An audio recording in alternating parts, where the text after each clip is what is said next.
Brian, I know, a lot of players were upset about, how last week's game went, especially considering how y'all played against Arizona. So what are kind of like the conversations been like among you guys, about this upcoming game or this week?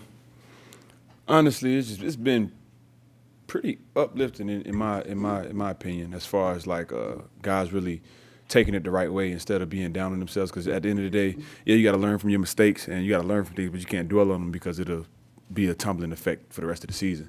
So really been preaching just really everybody holding themselves accountable and holding each other accountable. So that's like our main I guess thing right now. In what ways have you seen that happen? Well, as far as Holding each other accountable. just film wise so far, since we got to learn from the film, everybody just calling out their mistakes and what they could have done better, and that's pretty much how we need to move forward. Everybody doing their 111th.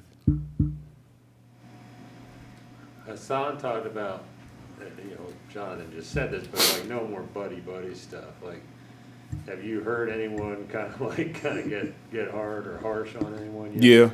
Yeah. In the meet room, getting out the guys, but it's not coming from a place of hate or you feel me? Like it's not coming from a place like that. It's coming from love and really just want to see that guy do better and do better for the team. So that's pretty much what he means by that. But yeah, I mean you don't want to cutting all the sensitiveness, all the bull out of it. Like we come here to do a job, is to win, and we don't want you guys to not you guys, but we don't want them to take it to heart. We're really just trying to get each other better. Can I just clarify, like, when you were talking about the film thing, y'all looking at film like, oh, I made that mistake in front of everybody? Everybody. Oh, okay. So that's like the true. It's like the epitome of owning up to your stuff. You feel what I'm saying? So like, if you know you messed up on a player, you could have played it better. Just owning up to it. That's the first step into getting better, in my opinion.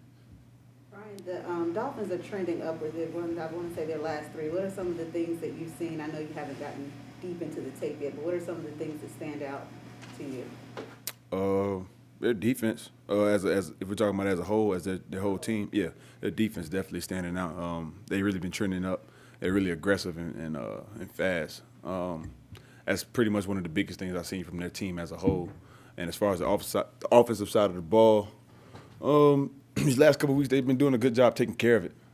So that's something that we need to hone in on, but taking the ball away. Brian, when you guys look back at the difference in run defense between the wins and losses, those numbers are pretty big. Are there common threads? What do you see when you look back at the run defense from last week, and how do you fix it? Anytime you see something bad as far as like the run game per se, is usually because of discipline. As far as like a gap or something like that, it's usually just it comes down to doing your job. I mean, as simple as that's being said, it's not as easy as you think it is, but it comes down to doing your job. You know what I mean? So that's what the run game is about. It doesn't take extreme talent and extreme gifts. It just takes being disciplined and being accountable for your gap. You know what I'm saying? That's just how it is. So that's where a lot of big runs hit if a guy gets cut out of his gap or anything like that. That's just how it happens. Were there any of those, as you guys were watching that film, where you kind of had to raise your hand and say, Yeah, facts. Everybody, I don't think anybody played a great game last game. Like, as far as the defense-wise, I don't think anybody had a great game. It was mistakes all across the board. But, it just takes one guy to mess up. And it's not one consistent guy every play, but it's like one guy here, one guy here, one guy here, which turns into a consistent mess up of the defense. You feel what I'm saying? What are some of the challenges that Tua presents to you guys in the run game? Tua? Yeah. Just the fact that I know he's mobile, he can run, and he is a bit of an escape artist. But as far as I think he really wants to throw the ball, to be honest, I don't really think he wants to run like that. But I know that he can. I know he's able to. What's the difference for you? I think most of the time now we'll be rushing him his front side versus his back side. Is there a difference for you as a pass rusher? For Tua? As a facing a left-handed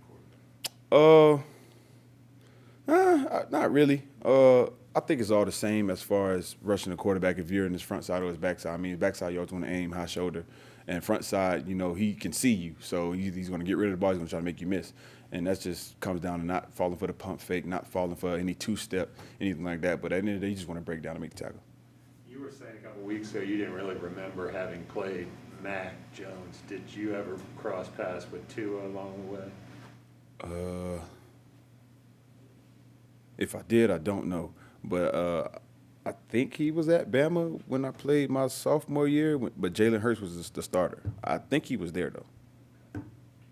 Matt was talking about how leaders have organically developed throughout this year, and he brought up a moment before the Atlanta game when Hassan addressed the team, probably the night, it sounded like the night before. Do you remember that Yeah. at all?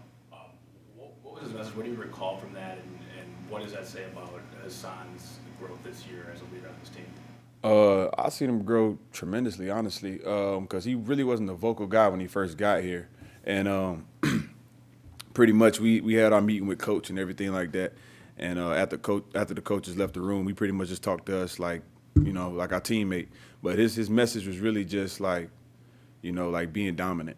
That's all I'm gonna just say. It was about being dominant and really just doing your job and not trying to do more than what you feel me, like what you're supposed to do. Like you don't have to be special to do all this extra stuff. Like you could just do your job and be special, do it at a high level, and then everything will work itself out. Was that an entire team or just the defense? Entire team.